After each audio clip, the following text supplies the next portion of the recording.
같은 경우도 조금 사시가 있으신 것 같고요. 같은 의외로 여배우들은 되게 많더라고요. 그걸 딱 보면 아세요? 저 눈밖에 안 보니까요.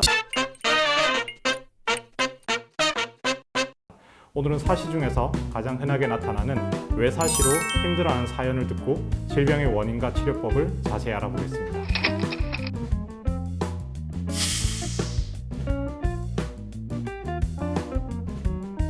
소아안과를 선택한 이유가 있나요? 전문의 시험을 칠 때 셋째가 태어나가지고 그때 안과 의사가 5명이 있었는데 제 방에 자꾸 애들을 밀어놓고 그러다 보니 그냥 뭐 애 봐도 되겠다 해서 했는데 하고 나니까 안 하는 이유는 또 알겠더라고요. 그렇습니다.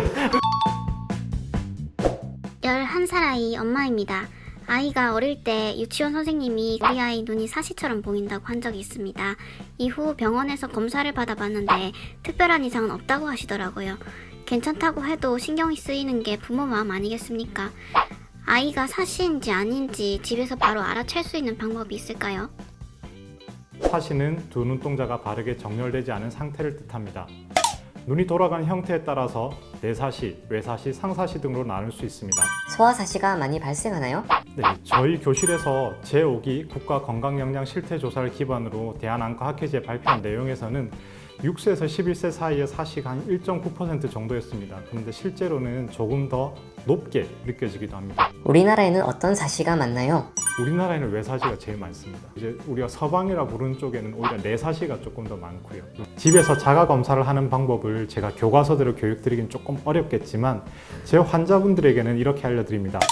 거실에 불을 켜고 아이를 이렇게 바닥에 눕히라고 이야기합니다. 그리고 천장을 보면 천장에 있는 등이 이렇게 제 눈에 이렇게 빛이 비치는 것처럼 비치게 되는데 그 위치가 양쪽 눈 검은자에 비슷한 곳에 맺히는지 혹은 검은자에서 안쪽이나 바깥쪽으로 조금 차이가 있어 보이는지 그걸 확인하는 겁니다. 아이가 조금 더 크다면 이렇게 마주본 상태에서 뭐 핸드폰 불빛이라든지 아니면 뭐 잘 없으시겠지만 펜라이트 같은 거 비춰보시면서 확인하는 것도 가능합니다. 하지만 이걸 보고 바로 진단하지는 마시고 의심이 된다면 근처에 가셔서 사시 소아안과 진료를 보시는 것이 좋겠습니다.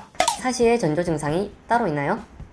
예, 사실 전조라고 하긴 조금 그렇긴 합니다만 조금 의심할 수 있는 상황들을 말씀드리자면 먼저 뭐 햇빛 같은 걸 보면서 한쪽 눈만 이렇게 좀 많이 가린다든지 부시다고 하면서 혹은 TV를 보면서 이렇게 정면으로 보지 않고 고개를 옆으로 혹은 이렇게 기울여서 보는 경우가 그럴 수 있겠습니다. 사시가 발생한다면 아이가 외형적으로 스트레스를 받을 수도 있습니다. 대부분 모든 사람들이 일정 정도의 어긋남은 다 갖고 있습니다. 저도 실제로 검사해보면 4프리즘 디옵터만큼 외사시가 있거든요. 예, 의외로 여배우들은 되게 많더라고요. 그리고 외국이라서 그런지 모르겠는데 오히려 그런 것들에 대해서 별로 편견도 없고 부정적인 시선도 없어서 그냥 다 활동 많이 하시는 것 같고요.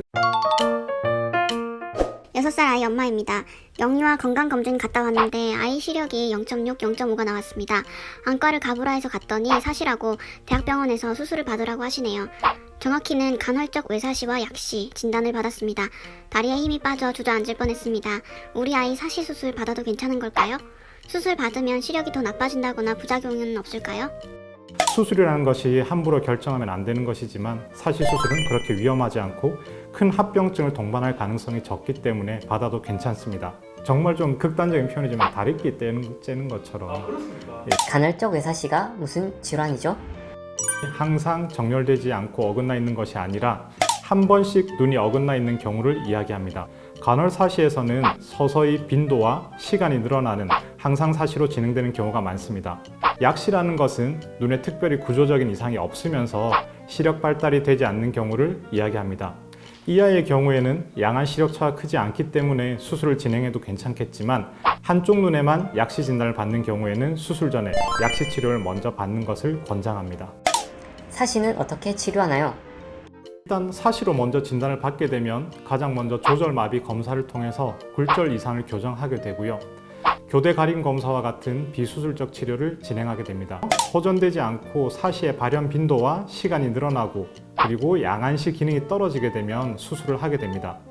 수술은 눈에 붙어 있는 근육의 위치, 이것과 같이 이렇게 당기는 근육이 있는데 이것의 위치를 뒤로 당기는 것 혹은 잘라서 당겨 붙이는 약화 혹은 강화시키는 형태로 수술을 진행하게 됩니다. 사시 수술을 안 하면 시력이 떨어지나요?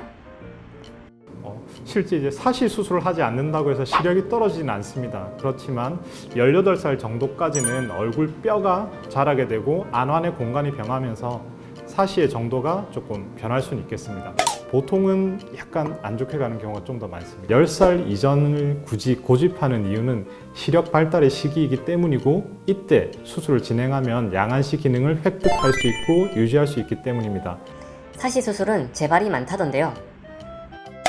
네, 대부분 걱정하시는 것이 재발입니다. 그래서 보통 수술하기 전에는 2번 혹은 3번까지도 할 수 있다고 항상 말씀드리고 수술을 진행합니다.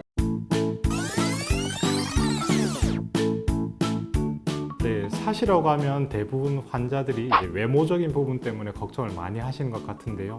많은 사시 환자를 보면서 항상 생각하는 노래가 있습니다. 모두 다 꽃이야 라는 건데요. 사실 눈 정렬 조금 어긋나 있는 건 아무것도 아니니까 그냥 모두 소중하고 특별한 아이라는 걸 명심하시고, 그리고 다른 주변에 있는 분들도 사시라는 것을 알기 전과 후에도 마찬가지로 동일하게 똑같이 대해주시면 좋겠습니다.